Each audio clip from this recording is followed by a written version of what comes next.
Welcome to Riff Ram Review right here on KTCU The Choice.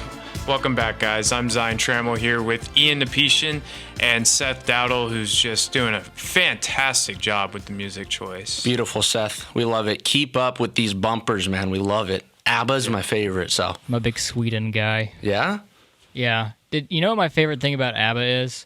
Is that the three members of the band have like very Swedish names. I don't remember what their names are, but then one of them's name is like Benny Anderson, which is like the most American. That's an easy name. one. Yeah, that's pretty funny. So we're going to be talking about TCU and Nicholls State here. Nicholls State coming off a 38-24 loss against Sacramento State, which I just have to mention, I have been to Sacramento State. Ian and I are both from the Bay, but Sacramento is not part of the Bay. Let me just make that clear. It's not. But we did. Sacramento State's a very beautiful campus, and they actually have a really good football program over there. I actually did a radio pregame show for Sacramento State football one day. I knew someone over there. It was like 2019, I think. Yeah, went over there. It was pretty fun, and they got a good football program, and it's a beautiful campus. Yeah, no, I mean, Sacramento's beautiful. I love Sacramento. I always go up there to vacation just for like a weekend or something. It's perfect for a little bit of that action. But I guess just getting back to that football point, right? I mean, Nicholls State coming off of this loss, and heading into this game against TCU, this is one where I do now feel much more confident in saying TCU will bounce back and win this game. I think we can all admit that. This shouldn't be a problem for TCU. 38-17, TCU beats Nicholls State here. You heard it right here.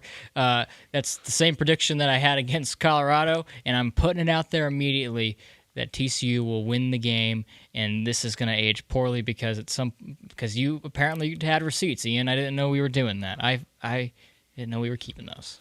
You got to keep receipts nowadays. You have to. Some people say some out-of-pocket stuff. But, yeah, I mean, again, with Nicholls State, right, this is the perfect game for TCU to bounce back. And just as we were saying, look, they're obviously working on that defense that just imploded for pretty much every single drive against Colorado. I mean, missed assignments all over the field, lack of pressure on the opponent's pocket. And I think just one of the things, though, that TCU needs to carry over from that game in Colorado and bring that into the game against Nicholls State this Saturday night is the running game. I think that was perhaps the only bright spot, per se, from that game against Colorado. I mean, the offensive line didn't give up a single sack all game, so that's obviously a wonderful takeaway. Now, at the same time, Chandler Morris played a really solid game. Obviously, that last drive and the interceptions we would like to have back. But if the offensive line stays intact and they stay strong up there and they win that battle that battle on the line of scrimmage, I think TCU will have a recipe for success. Yeah, they should roll right through this game. And Nicholls State actually has a lefty quarterback, Pat McQuaid. It's an awesome name. McQuaid. What movie name. Is that from, McQuaid? Lightning McQuaid. No. Oh my gosh, I'm blanking. Anyways, yeah, they have a lefty quarterback, Pat McQuaid, and they actually have a really tough schedule to open the season. They got Sacramento State, then they play us, obviously, and then they play Tulane. Oh my gosh. That sucks. That is tragic. Yeah, Sacramento State, one of the best FCS programs, then, have to be the sacrificial lamb for the, their annual probably FBS game, and then they got to do another one against Tulane, who's going to be really good this year, in my opinion. Yeah, and this is a chance really for the Horned Frogs to just build some confidence. I think they really could use that right now. Just settle into a rhythm. Don't need to do anything over the top. Just stick to the basics, stick to your assignments, and TCU, oh gosh, they should win. I mean, could you imagine? Like, it won't happen. Well, I don't want to imagine. I don't. But, yeah, and again, I think if TCU hits on the marks that they're supposed to do, if just the same thing that Sonny Dice has said since he's come into this job here in Fort Worth, it's do your job. Everyone needs to do their job, and as long as you do your part, then you can live with whatever happens within the game, right? And I think one thing I want to see from Chandler Morris this game is a little more movement in the pocket, whether that's him getting out of the pocket. But one thing, though, is that, again, this running game against Colorado was fantastic. I mean, Amani Bailey had 11 carries for, I want to say, 164 yards. If I'm not mistaken, a big 74-yard rush to get TCU out from the 4-yard line all the way up to the Colorado 20 or 21-yard line. I mean, that was huge. And, again, I think if you stick to the run game and build your offense around that, as so long that run game gets established and it's successful, I think TCU should have no problem. But again, from a Chandler Morris standpoint, I want to see a little more movement in the pocket. I want to see him go for that deep ball a little more. I want to see him spread the ball a little more to a few other guys. I think he really, really depended on John Paul Richardson and Jared Wiley this game. And those are two guys that can't be your number one and number twos. Those guys aren't meant to be your main receivers.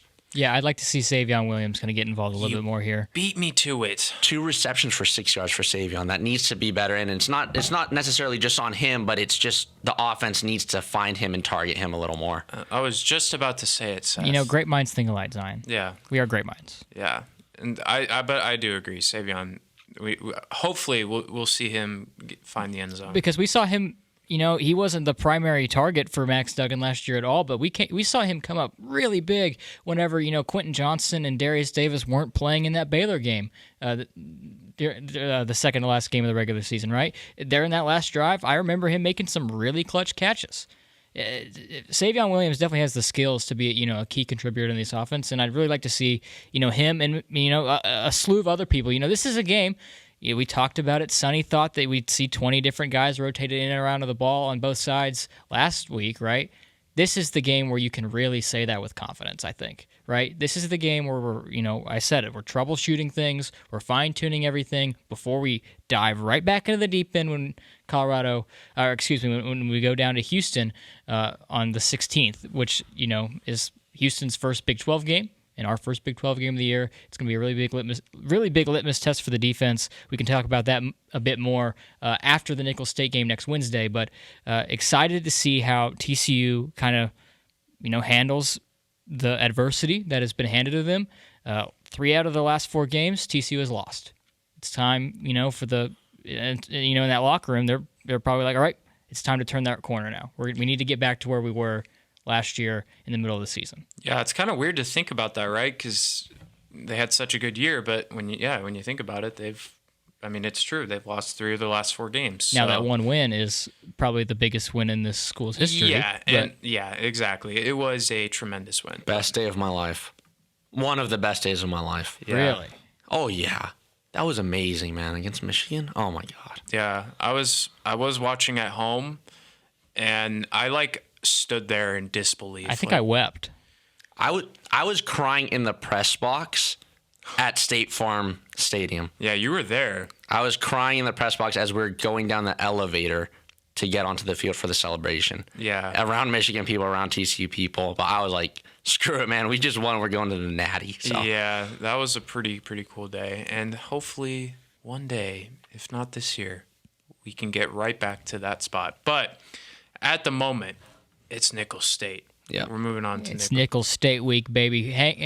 We're gonna see it on the blue. It's gonna say beat, and then it's gonna have Nicholls State logo. Oh yeah, and just get amped. It's not a big game like it was for Colorado, but I encourage everyone, if you can. It's a night game this time, so it won't be as hot.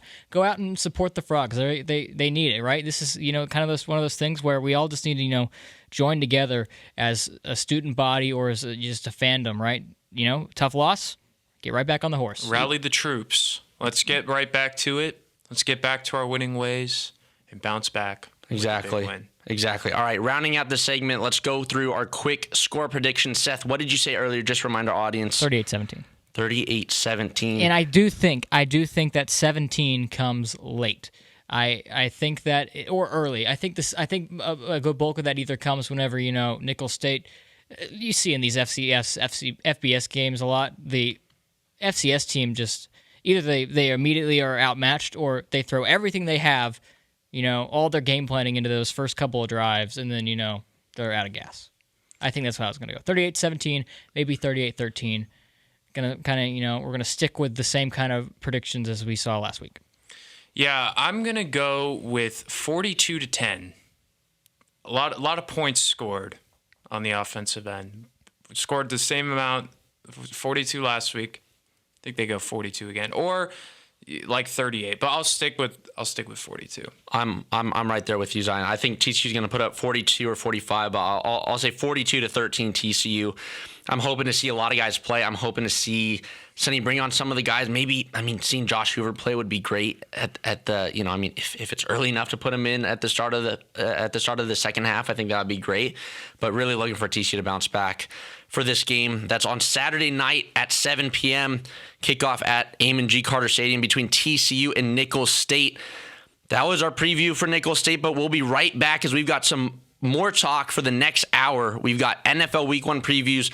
We're going to talk a little bit about the NL wildcard race as that's heating up.